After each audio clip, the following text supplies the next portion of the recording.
नमस्ते दोस्तों। ये कहानी एक सवाल से शुरू होती है। क्या हम सच में वही देखते हैं जो सच होता है, या फिर वही मान लेते हैं जो हमारा दिमाग हमें दिखाना चाहता है? माय हस्बैंड्स वाइफ सिर्फ एक रिश्ते की कहानी नहीं है। ये उस उलझन की कहानी है जो तब पैदा होती है जब भरोसा और शक एक ही जगह खड़े हो जाते हैं। बाहर से सब कुछ सामान्य लगता है, एक रिश्ता, एक शादी, एक पहचान। लेकिन जैसे ही हम थोड़ा गहराई में जाते हैं, तस्वीर बदलने लगती है। यही वह जगह है जहां ये किताब हमें पकड़ लेती है, क्योंकि ये हमें किसी और की नहीं, हमारी अपनी सोच की कमजोरियों से रूबरू कराती है। हम सब अपनी जिंदगी में रोज कुछ न कुछ मान लेते हैं। हम मान लेते हैं कि सामने वाला क्या सोच रहा है, क्यों चुप है, या किसी एक हरकत का मतलब क्या है। समस्या यहीं से शुरू होती है, जब मान लेना समझने से ज्यादा ताकतवर हो जाता है। ये किताब इसी समस्या की जड़ पर वार करती है कि इंसान अक्सर पूरे सच के बिना ही पूरी कहानी बना लेता है, और जब कहानी गलत बनती है तो उसके फैसले भी गलत हो जाते हैं। रिश्तों में, काम में, और सबसे ज्यादा अपने दिमाग के भीतर। यहां एक बहुत व्यावहारिक सवाल उठता है, क्या हर शख्स सही होता है? जवाब है नहीं। लेकिन दिक्कत यह है कि हमारा दिमाग शक को सच जैसा महसूस कराता है। एक छोटी सी बात, एक अधूरी जानकारी, और हमारा दिमाग तुरंत उसे जोड़कर एक निष्कर्ष बना लेता है। यही प्रक्रिया छात्रों में परीक्षा से पहले डर बनती है, नौकरी पेशा लोगों में एक ईमेल को लेकर तनाव, और रिश्तों में बिना पूछे दूरी। किताब हमें दिखाती है कि समस्या बाहरी हालात नहीं होते, समस्या वो कहानी होती है जो हम अपने दिमाग में खुद लिख लेते हैं। इस कहानी का इंट्रो हमें यह समझाने में मदद करता है कि भरोसा और शक दो अलग चीजें नहीं हैं, बल्कि एक ही सिक्के के दो पहलू हैं। जहां भरोसा होता है, वही शक पैदा होने की संभावना भी सबसे ज्यादा होती है। लेकिन समझदारी इसमें है कि हम तुरंत प्रतिक्रिया न दें। लेखक हमें साफ संकेत देता है कि हर भावना पर तुरंत विश्वास करना खुद के खिलाफ जाना है। व्यावहारिक जीवन में भी यही सच है। हर विचार सही नहीं होता, हर डर भविष्यवाणी नहीं होता, और हर चुप्पी का मतलब धोखा नहीं होता। ये हिस्सा हमें एक और अहम बात सिखाता है कि पहचान कितनी नाजुक होती है। जब कोई रिश्ता हिलता है तो सिर्फ रिश्ता नहीं हिलता, इंसान की खुद की पहचान भी डगमगाने लगती है। मैं कौन हूं, मेरी जगह क्या है, और मेरी अहमियत कितनी है? ये सवाल तब पैदा होते हैं जब हम बाहर की चीजों से अपनी कीमत तय करने लगते हैं। यही कारण है कि ये किताब सिर्फ कहानी नहीं सुनाती, बल्कि हमें चेतावनी देती है कि अगर हमने अपनी सोच को संभाला नहीं तो हालात हमें संभालेंगे। इस इंट्रो का सबसे बड़ा उद्देश्य यही है, आपको रुकने पर मजबूर करना। अगला निष्कर्ष निकालने से पहले, अगला आरोप लगाने से पहले, और अगला फैसला लेने से पहले। क्योंकि माय हस्बैंड्स वाइफ की दुनिया में सबसे खतरनाक चीज कोई इंसान नहीं, बल्कि वो अधूरी सच्चाई है जिसे हम पूरा मान लेते हैं। और जैसे जैसे ये कहानी आगे बढ़ती है, ये सवाल और गहरा होता जाता है। क्या आप सच देख रहे हैं, या सिर्फ वही जो आपकी सोच आपको दिखाना चाहती है? चैप्टर 2। पिछले हिस्से में हमने ये समझा कि समस्या अक्सर हालात नहीं होते, बल्कि वो कहानी होती है जो हम अपने दिमाग में गढ़ लेते हैं। अब यही कहानी जब भरोसे से टकराती है तो एक नई लड़ाई शुरू होती है, भरोसा बनाम शक। माय हस्बैंड्स वाइफ इस टकराव को बहुत शांति से लेकिन गहराई से खोलती है। यहां शक अचानक पैदा नहीं होता, ये धीरे धीरे बढ़ता है, जैसे पानी में मिलाया गया नमक। दिखता नहीं, लेकिन स्वाद बदल देता है, और जब स्वाद बदलता है तो रिश्ता भी बदलने लगता है। शक की सबसे खतरनाक बात यह नहीं है कि वह सवाल खड़े करता है, बल्कि यह है कि वह जवाब भी खुद ही बना लेता है। इंसान पूछना छोड़ देता है और मान लेना शुरू कर देता है। एक चुप्पी को राज मान लिया जाता है, एक देर से आए संदेश को साजिश, और एक बदले हुए व्यवहार को धोखा। लेखक यहां हमें यह एहसास दिलाता है कि शक का कोई ठोस सबूत नहीं होता, लेकिन उसका असर बहुत ठोस होता है। वो नींद छीन लेता है, ध्यान तोड़ देता है, और धीरे धीरे इंसान को उसी चीज से दूर कर देता है जिसे वो बचाना चाहता है। व्यावहारिक जीवन में भी यही होता है। एक छात्र अगर ये मान ले कि वह असफल हो जाएगा, तो वो पढ़ते हुए भी डर के साथ पढ़ता है। एक नौकरी पेशा व्यक्ति अगर ये मान ले कि बॉस उसके खिलाफ है, तो हर बातचीत में वही मतलब खोजता है। रिश्तों में भी जब एक बार शक घर कर लेता है, तो भरोसा सफाई देता रहता है, लेकिन शक कभी संतुष्ट नहीं होता। ये किताब साफ कहती है, शक को सबूत की जरूरत नहीं होती, उसे सिर्फ समय चाहिए। यहां एक बहुत जरूरी बात समझने लायक है। भरोसा टूटता नहीं है, उसे तोड़ा जाता है, और अक्सर हम खुद ही उसे तोड़ते हैं अपनी कल्पनाओं से। लेखक यह दिखाता है कि इंसान का दिमाग खाली जगह सहन नहीं कर पाता। जहां जानकारी नहीं होती, वहां कल्पना भर दी जाती है, और कल्पना हमेशा डर की भाषा में बोलती है। यही कारण है कि शक धीरे धीरे सच जैसा लगने लगता है, जबकि सच कहीं पीछे छूट जाता है। इस सेक्शन का सबसे व्यावहारिक संदेश यही है कि भरोसा कोई भावना नहीं, बल्कि एक निर्णय है, और हर निर्णय की तरह इसमें भी सोच और धैर्य चाहिए। अगर हर भावना पर तुरंत प्रतिक्रिया दी जाए, तो जीवन एक लगातार लड़ाई बन जाता है। किताब हमें ये याद दिलाती है कि हर बात का जवाब तुरंत देना जरूरी नहीं, हर डर को तुरंत मान लेना जरूरी नहीं। कई बार सबसे समझदारी भरा कदम होता है रुकना, देखना और साफ सोच के साथ बात करना। जैसे जैसे कहानी आगे बढ़ती है, ये साफ होता जाता है कि शक बाहर से नहीं आता, वो भीतर से पैदा होता है। और जब तक इंसान अपने भीतर की असुरक्षा को नहीं समझता, तब तक कोई भी रिश्ता सुरक्षित नहीं रह सकता। माय हस्बैंड्स वाइफ यहां एक आईना बन जाती है, ये दिखाने के लिए कि भरोसे की सबसे बड़ी परीक्षा सामने वाले की नहीं, हमारी अपनी सोच की होती है। और अगर सोच अस्थिर है, तो रिश्ता चाहे कितना भी मजबूत क्यों न हो, वो डगमगाने लगता है। चैप्टर 3। पिछले हिस्से में हमने देखा कि शक कैसे भीतर से जन्म लेता है और कैसे धीरे धीरे भरोसे की नींव को खोखला कर देता है। अब इसी टूटते हुए भरोसे की जमीन पर एक और चीज उगती है, कंट्रोल और ताकत का खेल। माय हस्बैंड्स वाइफ इस बिंदु पर आकर साफ करती है कि हर लड़ाई शब्दों से नहीं लड़ी जाती, कुछ लड़ाइयां खामोशी से लड़ी जाती है, और अक्सर वही खामोशी सबसे ज्यादा नुकसान करती है। यहाँ रिश्ते बराबरी पर नहीं चलते, यहाँ जानकारी, प्रतिक्रिया और भावनाओं को नियंत्रित करने वाला ही ताकतवर बन जाता है। कंट्रोल हमेशा ऊंची आवाज में नहीं आता, कई बार वह बेहद शांत होता है, इतना शांत कि सामने वाला खुद को दोषी मानने लगता है। किताब दिखाती है कि जब एक इंसान ज्यादा जानता है या कम बोलता है, तो दूसरा अपने आप कमजोर पड़ने लगता है।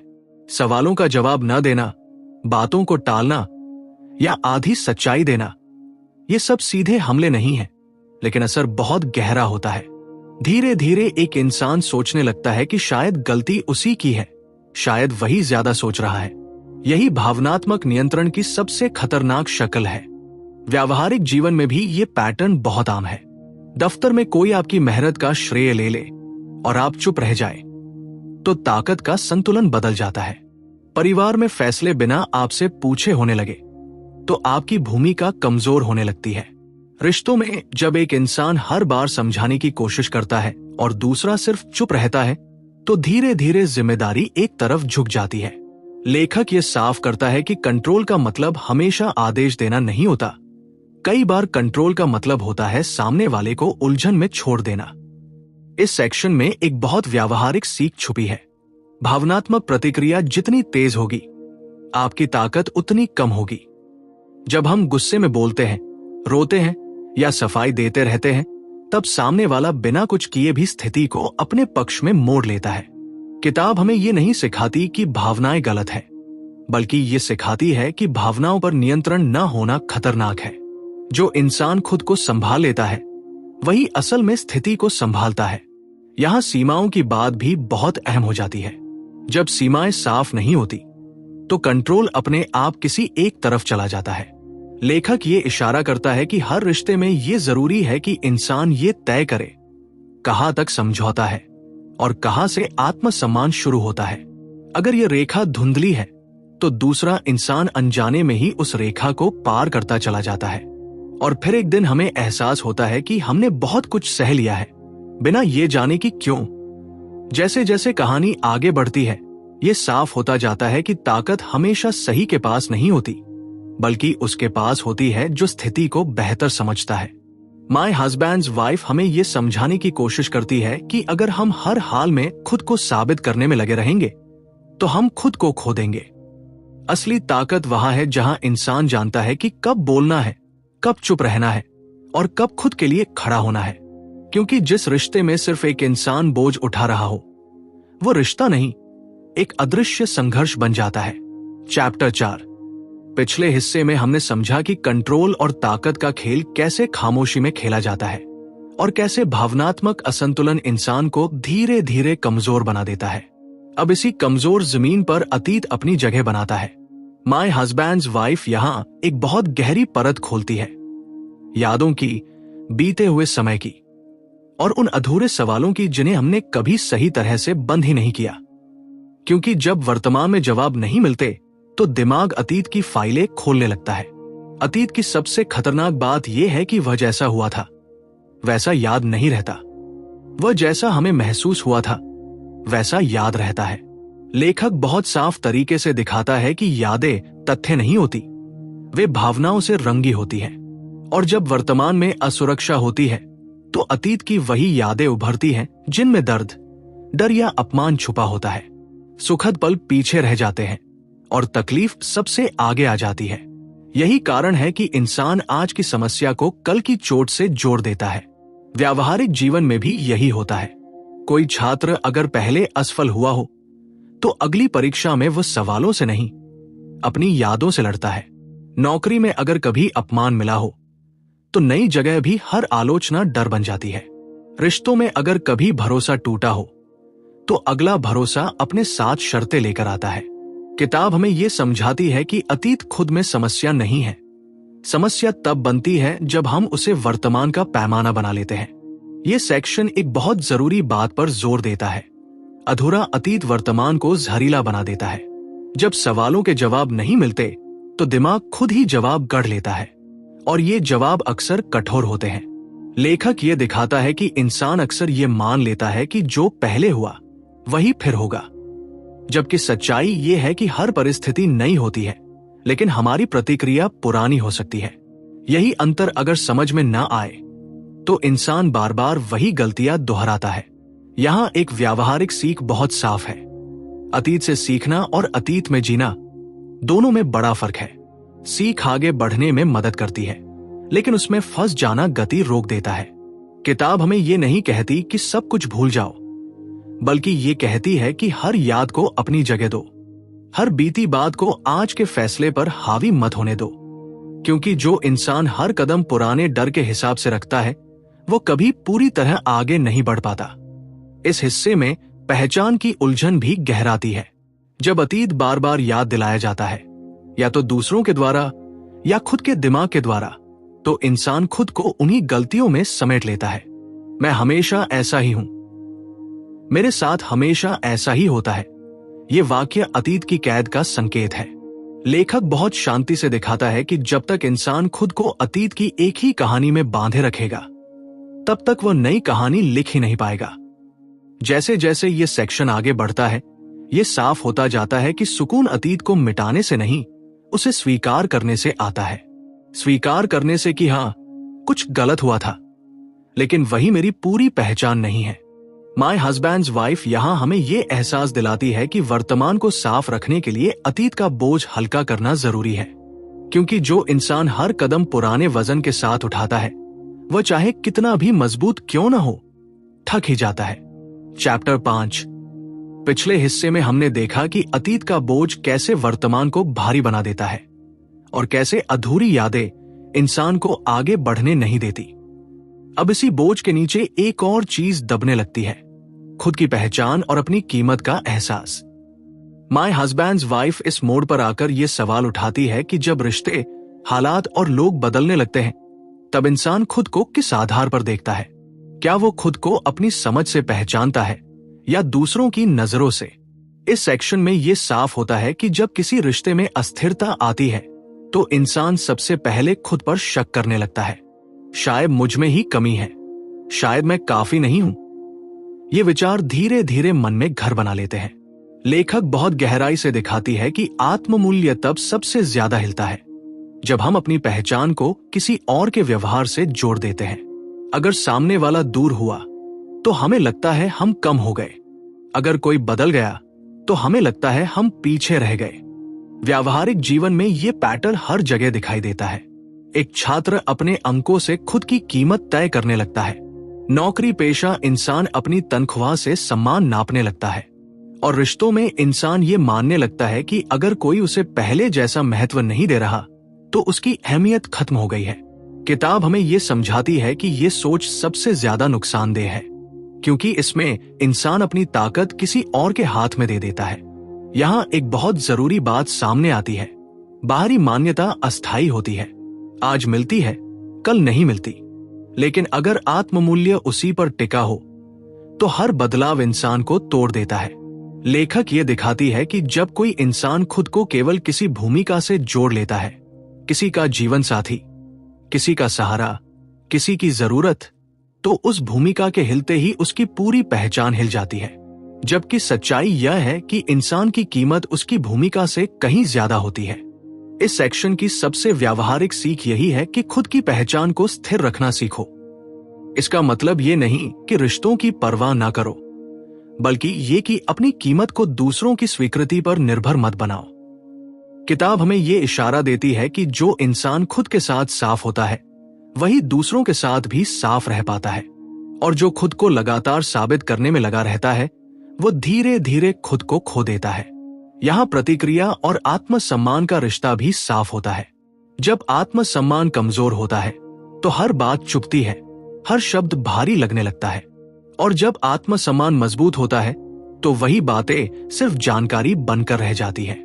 लेखक ये दिखाती है कि अपनी कीमत समझने का मतलब ये नहीं कि इंसान कठोर हो जाए, बल्कि ये कि वो खुद के प्रति ईमानदार हो जाए, कि वो ये माने मैं अपनी गलतियों से बड़ा हूं और मेरी पहचान किसी एक रिश्ते तक सीमित नहीं है। जैसे जैसे ये हिस्सा आगे बढ़ता है ये साफ होता जाता है कि असली स्थिरता बाहर नहीं भीतर बनती है। माय हस्बैंड्स वाइफ यहां हमें ये एहसास दिलाती है कि जब इंसान खुद को समझ लेता है तब किसी और के बदलने से उसकी जमीन नहीं खिसकती, क्योंकि जो अपनी कीमत जानता है वह दूसरों के व्यवहार से टूटता नहीं, वो बस सीखता है और आगे बढ़ता है। चैप्टर 6। पिछले हिस्से में हमने ये समझा कि जब इंसान अपनी पहचान और अपनी कीमत को भीतर से स्थिर कर लेता है तभी वह बाहरी बदलावों से टूटता नहीं। लेकिन यही एक नई चुनौती सामने आती है, फैसले लेने की। माय हस्बैंड्स वाइफ इस मोड़ पर आकर दिखाती है कि असली परीक्षा तब होती है जब भावनाएं तेज हों और हालात धुंधले, क्योंकि ऐसे समय में लिया गया एक गलत फैसला महीनों या सालों तक इंसान का पीछा करता है। भावनात्मक तनाव में दिमाग साफ नहीं सोचता, डर, गुस्सा, असुरक्षा ये सब मिलकर तर्क की आवाज को दबा देते हैं। लेखक बहुत स्पष्टता से दिखाती है कि इंसान अक्सर ये मान लेता है कि तुरंत कोई फैसला लेना ही ताकत है, जबकि सच्चाई इसके उलट है। कई बार तुरंत फैसला लेना कमजोरी होती है, क्योंकि वह सोच से नहीं प्रतिक्रिया से पैदा होता है। इस कहानी में बार बार ये संकेत मिलता है कि जल्दबाजी में लिया गया निर्णय बाद में सबसे भारी पड़ता है। व्यावहारिक जीवन में इसके उदाहरण हर जगह मिलते हैं। कोई छात्र डर के कारण विषय बदल लेता है और बाद में पछताता है। कोई नौकरी पेशा व्यक्ति गुस्से में इस्तीफा दे देता है और फिर अस्थिरता में फंस जाता है। रिश्तों में भी भावनात्मक दबाव में किए गए वादे या लिए गए फैसले धीरे धीरे बोझ बन जाते हैं। किताब हमें ये समझाती है कि समस्या फैसले में नहीं, उस मानसिक स्थिति में होती है जिसमें फैसला लिया गया। ये सेक्शन एक बहुत काम की बात सिखाता है। शांत दिमाग विलासिता नहीं, जरूरत है। जब मन अशांत हो तब फैसले टालना गलत नहीं होता। लेखक ये दिखाती है कि समझदार इंसान वह नहीं होता जो तुरंत जवाब दे, बल्कि वह होता है जो सही समय पर जवाब दे। भावनात्मक तनाव में लिया गया हर फैसला किसी न किसी डर से जुड़ा होता है। डर की कहीं देर ना हो जाए, डर की कहीं सामने वाला आगे ना निकल जाए, या डर की कहीं हम कमजोर न दिखें। यहां तथ्य और भावना का फर्क भी साफ किया गया है। भावना कहती है अभी कुछ करो, तथ्य कहता है रुको, समझो। माय हस्बैंड्स वाइफ हमें यह एहसास दिलाती है कि जब हम अपने डर को तथ्य मान लेते हैं तब हम अपनी ही जिंदगी को मुश्किल बना लेते हैं। सही तरीका यह है कि हालात को कागज पर उतार कर देखा जाए, क्या सच में हुआ है और क्या सिर्फ महसूस हो रहा है। यह छोटा सा अभ्यास बड़े फैसलों को गलत होने से बचा सकता है। इस हिस्से में जिम्मेदारी की बात भी सामने आती है। लेखक ये दिखाती है कि भावनात्मक फैसलों के बाद इंसान अक्सर दूसरों को दोष देता है, लेकिन ठहर कर लिया गया फैसला इंसान को अपनी जिम्मेदारी का एहसास कराता है। जब हम खुद ये मान लेते हैं कि हमने सोच समझ कर चुना है, तब परिणाम चाहे जैसे हो, अंदर एक स्थिरता बनी रहती है, और यही स्थिरता आगे के संघर्षों को संभालने की ताकत देती है। जैसे जैसे ये सेक्शन आगे बढ़ता है, ये साफ होता जाता है कि सही फैसला वही नहीं होता जो तुरंत राहत दे, बल्कि वही होता है जो लंबे समय में सुकून दे। माय हस्बैंड्स वाइफ यहां हमें ये सिखाती है कि जीवन में सबसे जरूरी निर्णय शोर में नहीं, शांति में लिए जाते हैं, क्योंकि जो इंसान भावनाओं के तूफान में भी रुकना सीख लेता है, वही अपने भविष्य की दिशा सही तरह से चुन पाता है। चैप्टर 7। पिछले हिस्से में हमने ये समझा कि भावनात्मक तनाव में लिए गए फैसले कैसे भविष्य को उलझा सकते हैं और कैसे ठहराव इंसान को सही दिशा देता है। अब कहानी उस मोड़ पर पहुंचती है जहां ठहरने के बाद एक और मुश्किल काम करना पड़ता है, सच को स्वीकार करना। माय हस्बैंड्स वाइफ इस बिंदु पर आकर साफ करती है कि सच हमेशा वही नहीं होता जो हमें अच्छा लगे, लेकिन वही होता है जो हमें आगे बढ़ने देता है। और यहीं पर इंसान की सबसे बड़ी परीक्षा शुरू होती है। सच का सबसे बड़ा बोझ यह है कि वो हमारे बनाए हुए भ्रम को तोड़ देता है। जब तक इंसान किसी कल्पना में जी रहा होता है, तब तक उसे लगता है कि हालात बदल सकते हैं, लोग वापस वैसे हो सकते हैं और चीजें फिर से वैसी बन सकती हैं जैसी कभी थी। लेकिन सच सामने आते ही ये उम्मीद टूट जाती है। लेखक बहुत गहराई से दिखाती है कि इंसान अक्सर सच से नहीं, बल्कि उस दर्द से डरता है जो सच के साथ आता है। इसलिए वह इनकार को चुनता है, कुछ समय के लिए चैन पाने के लिए। व्यावहारिक जीवन में भी यही होता है। कोई यह मानने से डरता है कि उसने गलत करियर चुन लिया। कोई यह स्वीकार नहीं कर पाता कि कोई रिश्ता अब पहले जैसा नहीं रहा। कोई अपनी आदतों की सच्चाई से भागता रहता है। किताब हमें यह समझाती है कि इनकार थोड़ी देर के लिए राहत देता है, लेकिन लंबे समय में वही सबसे बड़ा बोझ बन जाता है, क्योंकि जो सच हम स्वीकार नहीं करते, वही भीतर ही भीतर हमें कमजोर करता रहता है। यह सेक्शन एक बहुत अहम फर्क स्पष्ट करता है। सच जानना और सच मानना दोनों अलग चीजें हैं। कई बार इंसान सब समझता है, लेकिन मानने को तैयार नहीं होता। वह जानता है कि हालात बदल चुके हैं, लेकिन वह पुरानी तस्वीर से चिपका रहता है। लेखक यहां दिखाती है कि जब तक इंसान सच को मान नहीं लेता, तब तक वह आधा अंदर और आधा बाहर जीता है। न वह पूरी तरह आगे बढ़ पाता है, न पूरी तरह पीछे लौट पाता है। यही स्थिति सबसे ज्यादा थकाने वाली होती है। इस हिस्से की सबसे व्यावहारिक सीख ये है कि सच को स्वीकार करना हार नहीं है, ये खुद के साथ ईमानदारी है।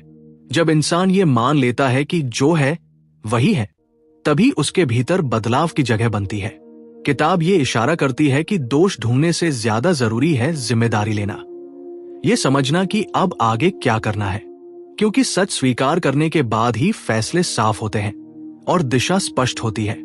यहाँ भावनात्मक आजादी का विचार भी सामने आता है। लेखक ये दिखाती है कि सच का बोझ शुरुआत में भारी लगता है, लेकिन वही बोझ धीरे धीरे हल्का भी हो जाता है, क्योंकि अब इंसान किसी झूठ को संभाल नहीं रहा होता। अब उसे याद नहीं रखना पड़ता कि उसने खुद से क्या छुपाया है। ये सादगी भीतर एक शांति लाती है, जो किसी भी झूठी उम्मीद से ज्यादा मजबूत होती है। जैसे जैसे ये सेक्शन आगे बढ़ता है, ये साफ होता जाता है कि स्वीकार करना अंत नहीं है, बल्कि शुरुआत है। माय हस्बैंड्स वाइफ यहां हमें ये एहसास दिलाती है कि जब इंसान सच को जगह दे देता है, तब वो खुद को भी जगह देता है, सीखने की, बदलने की और आगे बढ़ने की। क्योंकि जो इंसान सच्चाई से आंख मिला लेता है, वो भले ही कुछ खो दे, लेकिन वो अपनी स्पष्टता और शांति जरूर पा लेता है। अब जब ये सफर अपने आखिरी पड़ाव पर पहुंचता है, तो एक पल रुककर पीछे देखना जरूरी हो जाता है। माय हस्बैंड्स वाइफ हमें किसी रहस्य का हल नहीं, बल्कि खुद से जुड़े कई सवाल दे जाती है। इस पूरी कहानी में हमने देखा कि कैसे शक चुपचाप भरोसे को खोखला करता है, कैसे अतीत वर्तमान पर हावी हो जाता है, कैसे पहचान डगमगाती है और कैसे भावनाओं में लिए गए फैसले हमें उस जगह पहुंचा देते हैं जहां हम कभी पहुंचना नहीं चाहते थे। लेकिन सबसे बड़ी बात यह रही कि हर मोड़ पर असली संघर्ष बाहर नहीं, हमारे भीतर चल रहा था। ये किताब हमें ये सोचने पर मजबूर करती है कि हमारी जिंदगी में कितने फैसले हमने सच के आधार पर लिए और कितने डर के आधार पर। कितनी बार हमने चीजों को वैसे देखा जैसा वे थी और कितनी बार वैसे जैसा हमारा मन हमें दिखाना चाहता था। लेखक हमें कोई आसान रास्ता नहीं दिखाती, बल्कि एक ईमानदार आईना थमा देती है। वो आईना जिसमें हम अपने शक, अपनी कमजोरियां और अपनी चुप्पियां साफ देख सकते हैं। इस कहानी का अंतिम संदेश बहुत सीधा है, लेकिन आसान नहीं। सच से भागना थोड़ी देर के लिए सुकून दे सकता है, लेकिन सच को स्वीकार करना ही लंबे समय की शांति देता है। अपनी कीमत को दूसरों के व्यवहार से अलग रखना, फैसले भावनाओं के शोर में नहीं बल्कि शांति में लेना और अतीत से सीख कर वर्तमान को हल्का बनाना, यही वे बातें हैं जो इस किताब को सिर्फ एक कहानी नहीं बल्कि एक व्यावहारिक सबक बना देती है। अब सवाल आपसे है, क्या आप अपनी जिंदगी में किसी ऐसे सच से बच रहे हैं जिसे मान लेने से चीजें साफ हो सकती हैं? क्या आपके कुछ फैसले डर से चल रहे हैं, न कि समझ से? और क्या आपने अपनी पहचान किसी एक रिश्ते या भूमिका तक सीमित कर दी है? अगर हाँ, तो ये कहानी यहीं खत्म नहीं होती, ये यहीं से शुरू होती है, क्योंकि बदलाव तब आता है जब सवाल भीतर उतरने लगते हैं। अगर इस ऑडियो बुक ने आपको एक पल के लिए भी रुककर सोचने पर मजबूर किया हो, तो इसे यहीं छोड़ना जरूरी नहीं। ऐसे ही और गहरे, सोच बदलने वाले ऑडियो बुक सारांश के लिए चैनल को सब्सक्राइब करें, वीडियो को लाइक करें और इसे उन लोगों के साथ साझा करें जिन्हें शायद आज इन बातों की जरूरत हो। क्योंकि कभी कभी एक कहानी सही समय पर सुनी जाए तो पूरी सोच की दिशा बदल सकती है।